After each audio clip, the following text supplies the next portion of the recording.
प्रार्थना ह्या चॅनलमध्ये तुमचं खूप खूप स्वागत आहे। श्री स्वामी समर्थ। आज मी अक्षय तृतीयेबद्दल तुम्हाला सांगणार आहे। हे 3.5 मुहूर्तांपैकी अत्यंत शुभ मुहूर्त आहे।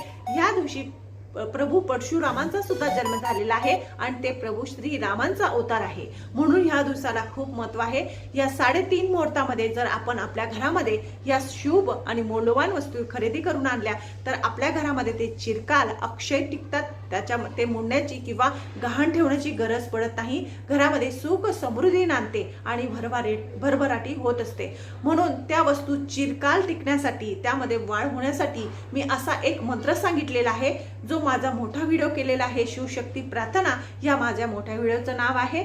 म्हणजे यूट्यूबवर गेल्यानंतर शिवशक्ती प्रार्थना टाकल्यानंतर माझा व्हिडिओ येते, त्याच्यावर सर्च करा, तुम्हाला संपूर्ण माहिती प्राप्त होईल। त्याच्यात जो मंत्र दिला आहे तो मंत्र जर आपण पठण केला तर आपल्या घरातले ज्या वस्तू असतात ते चिरकाल टिकतात, म्हणजे त्या मोडण्याची गरज पडत नाही।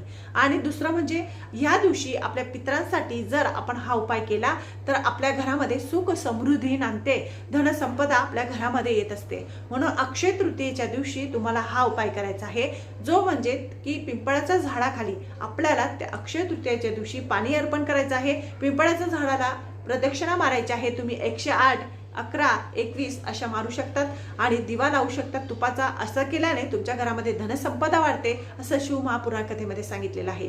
हा उपाय करून बघा, अनुभव घेऊन बघा। अक्षय तृतीयेलाच नाही तर तुम्ही रोज पण पिंपळाच्या झाडाखाली जर प्रदक्षिणा मारल्या किंवा त्यांची पूजा अर्चना केली तर तुमच्या घरामध्ये धन वाढू लागतं। बघा, कष्टाला पर्याय नाही, पण हे जे छोटे मोठे उपाय असतात सणावाराला केला तर त्यांचं अनंत पुण्य आपल्याला मिळत असतं आणि आपल्या कष्टाच्या पैशामध्ये आपल्याला बळ मिळतं आणि पैसा वाढत चालतो, प्रगती होत चालते। म्हणून हे उपाय नक्कीच करत जा जे सणावाराला सांगितलेले असतात। माझं चॅनल आवडत असेल लाईक करा, सबस्क्राईब करा। श्री स्वामी समर्थ।